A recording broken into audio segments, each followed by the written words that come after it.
কথাগুলো শুনবেন সবাই মনোযোগ দিয়ে।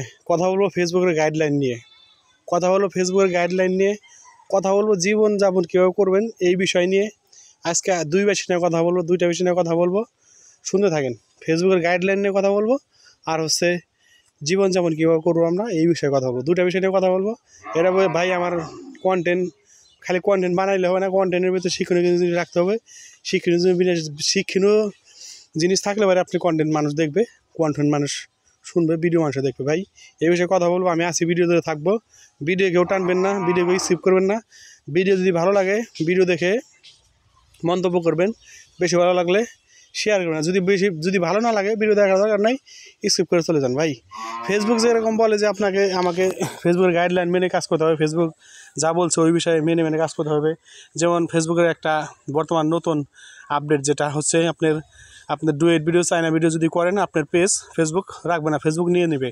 ফেসবুক আপনাকে সতর্ক করবে 1 থেকে 2 বার 3 বারের বেলায় আপনার পেজ থাকবে না, পেজ হাওয়া হয়ে যাবে, ফেসবুক পেজ আপনি নিয়ে নেবে। অতএব আমরা যারা মুসলমান জীবনযাপন কীভাবে করবো, আল্লাহ তাআলা কোরআনের ভিতরে যেভাবে বলছেন, হুজুর পাক সাল্লাল্লাহু আলাইহি সাল্লামের সুন্নত অনুযায়ী যেভাবে জীবনযাপন করে দেখাই দিয়ে গেছেন, ওইভাবে আমরা জীবনযাপন করবো। তাহলে আমরা দুনিয়ায় ভালো থাকতে পারবো, কবরেও ভালো থাকতে পারবো। অতএব বলবো শুধু ফেসবুকের গাইডলাইন মেনে কাজ করবেন, আর আপনার জীবনের যে গাইডলাইন আছে, জীবনে যে কোরআন আছে, হাদিস আছে, এই বিষয়ে মানবেন না আর এই বিষয়ে কাজ করবেন না, হবে না ভাই।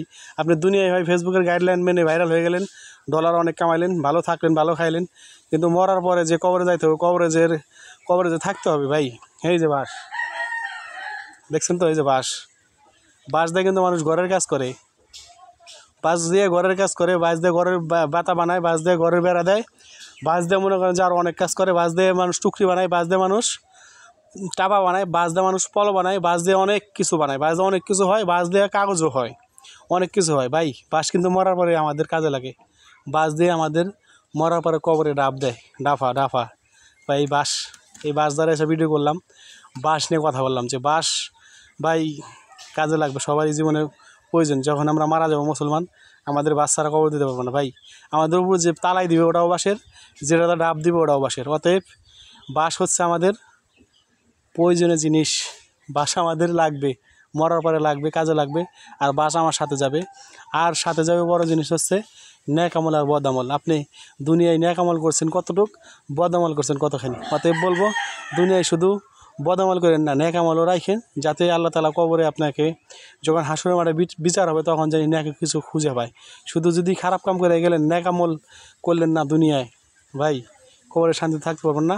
অতএব বলবো ন্যাক আমল করেন, ফেসবুক গাইডলাইন মেনে কাজ করেন, তাহলে আপনি দুনিয়াতেও সফল, ফেসবুকে যে কাজ করতেছেন তাহলে ফেসবুকে সফল হবেন।